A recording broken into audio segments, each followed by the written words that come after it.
O governo de São Paulo anunciou hoje o plano para retomar a atividade econômica a partir do dia 11 de maio. Caio, suas primeiras considerações, por favor.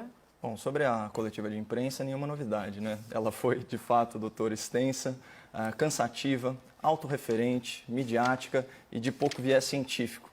O governador, ele insiste na ideia de prorrogar a quarentena baseada numa data arbitrária, como se o vírus se importasse com o calendário do governo e a pandemia lesse PowerPoint. E ai de quem questionar a duração e o rigor do isolamento, né? Afinal, o resultado desse sacrifício todo é salvar vidas.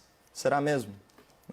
Eu tenho um estudo científico aqui de 2019, publicado por economistas e médicos sanitaristas do Brasil e do Reino Unido, na revista especializada The Lancet. Ele avaliou mais de 5 mil municípios brasileiros e concluiu que a cada 1% a mais na taxa de desemprego, a mortalidade aumenta meio ponto percentual.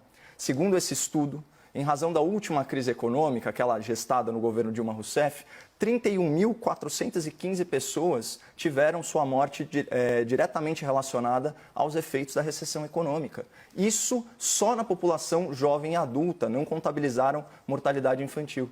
Então aqui, voltando para 2020, o Sebrae já anunciou que pelo menos 600 mil empresas fecharam. As projeções de retração do PIB estão oscilando entre 5%, 7%, 9%. Um dos cenários do estudo do Instituto Brasileiro de Economia da Fundação Getúlio Vargas projetou 12 milhões e 600 mil novos desempregados no país. Isso seria equivalente a uma taxa de desemprego colossal de 23,8%, dá aí 12 pontos percentuais a mais do que a situação anterior à pandemia. E se para cada ponto a mais no desemprego aumenta aí meio ponto a mortalidade, a tendência é que o número de mortes no país cresça pelo menos 6%. E isso representaria 76.080 vidas perdidas. E 800 vidas perdidas, perdão. Isso só entre pessoas acima de 15 anos. É uma afronta à ciência, é uma afronta à lógica, é uma afronta ao bom senso dizer que paralisar a economia salva vidas, porque recessão mata. Outro argumento muito comum entre os teimosos advogados aí da radicalização do isolamento diz respeito à capacidade do sistema de saúde. De fato, a variável mais determinante para a sobrevivência de um paciente grave é a existência de leitos de UTI.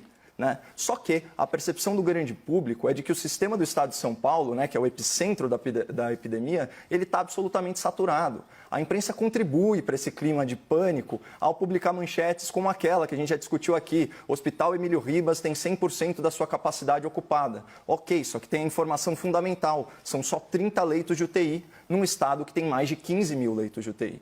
Na contramão desse sensacionalismo, hoje foi anunciado que a fila de testes para o coronavírus está zerada, ou seja, não tem exame pendente para paciente. Também foi anunciada uma taxa de ocupação de leitos de UTI de 53% no estado e 73% na região metropolitana. Então, eu recomendo que o espectador acesse também o portal da transparência do Registro Civil na aba especial Covid. Lá é possível fazer uma comparação entre o número de óbitos de 2019 e 2020, tanto no seu estado quanto no Brasil inteiro. Aqui em São Paulo, nós tivemos esse ano 1.468 óbitos a menos por pneumonia e insuficiência respiratória. E se a gente selecionar o mês de abril, esse mês de abril até o dia 22, são 1.938 óbitos a menos em relação a 2019.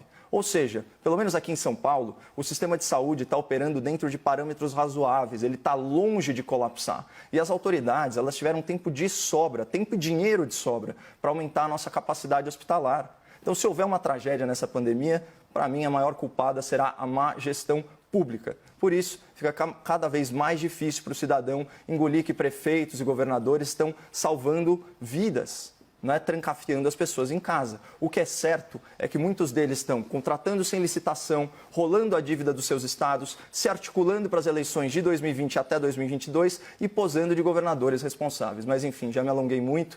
Você, espectador, é o melhor juiz para decidir se o seu prefeito ou o seu governador está realmente tão preocupado em salvar vidas.